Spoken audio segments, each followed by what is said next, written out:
앞서 민주당 최고위에서는 이 장시호 씨가 지인과 통화한 내용을 공개하면서 이른바 검찰에 외압이 있었다라며 조폭의 검찰을 빗대기도 했었는데 이 전제 근거 자체가 허위다라고 장시호 씨가 인정을 하고 있는 겁니다. 위중교사는 없었다라는 장시호의 이야기부터 살펴보겠습니다.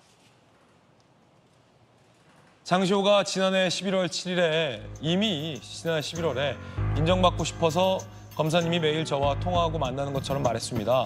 부장님께 어떠한 벌이라도 달게 받겠습니다. 라며 김모 권사에게 사과를 하는 문자를 보냈다는 겁니다. 저희 취재에 따르면 장시호가 주장한 위증교사, 민주당 최고위에서 제기했던 검찰의 위증교사는 없었다라는 게 장시호의 반박입니다. 민주당 최고위에서는요, 장시호가 지인과 통화한 이 내용을 틀면서 검찰이 위증교사 조작을 하려 했다. 이 대표는 검찰을 향해 조폭단한 짓이다라고 맹공격을 퍼붓었는데요. 그때 통화 내용 들어보시죠. 1년 6개월 맞을 거라고 했어. 오빠. 그래서 그대로 갈 거라고 했어. 형님 그대로. 그랬었어? 그랬는데 2년 6개월 엎어치기 된 거야. 그 김수차도 거기서 붕찐 거야. 그리고 그날 불렀어 저녁 때. 괜찮냐고.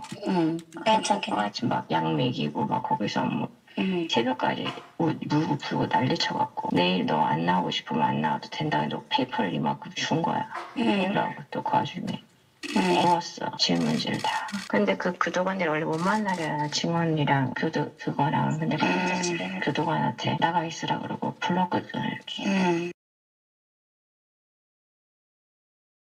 김스타라 불리는 검사와의 불륜 관계, 회유 공작, 당시 특검팀인 윤석열, 한동훈과의 친분 등 검찰에 더럽고 추잡한 일들이 밝혀지고 있습니다. 장시호 씨가 김스타, 오빠라 부르는 검사는 윤석열, 한동훈과 특검팀에서 한솥밥을 먹고 김건희 무죄 죄족이라 불리는 친윤 김 검사라고 합니다. 검사인지 깡패인지 알 수가 없습니다. 내용을 보면 사실 저거 너무 심한 건 뺀 거죠. 불륜 관계 내용이 있었는데 그건 뺐습니다. 너무 지저분해서. 조사받는 피의자를 시켜가지고 질문지와 답변 내용을 주고 외우게 했다는데 이건 모해 위증 교사죄라고 징역 10년짜리 중범죄 아닙니까? 검사들이 얼마나 간이 부었으면 형사처벌해야 될 중범죄입니다. 중범죄.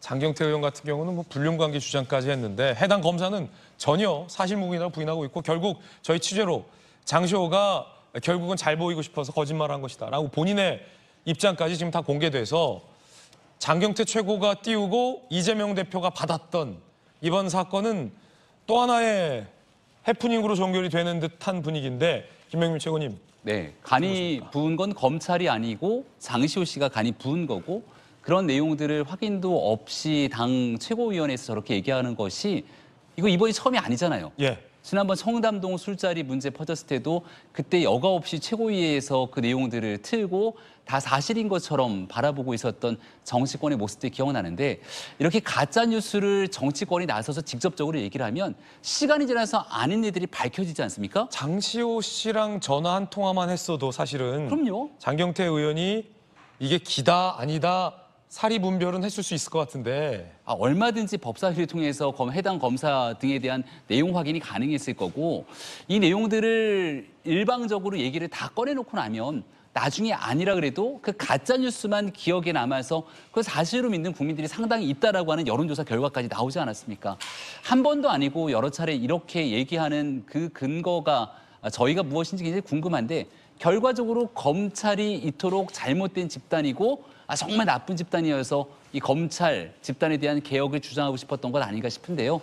잘못된 일이 있으면 그 잘못을 시인하는 것도 용기입니다.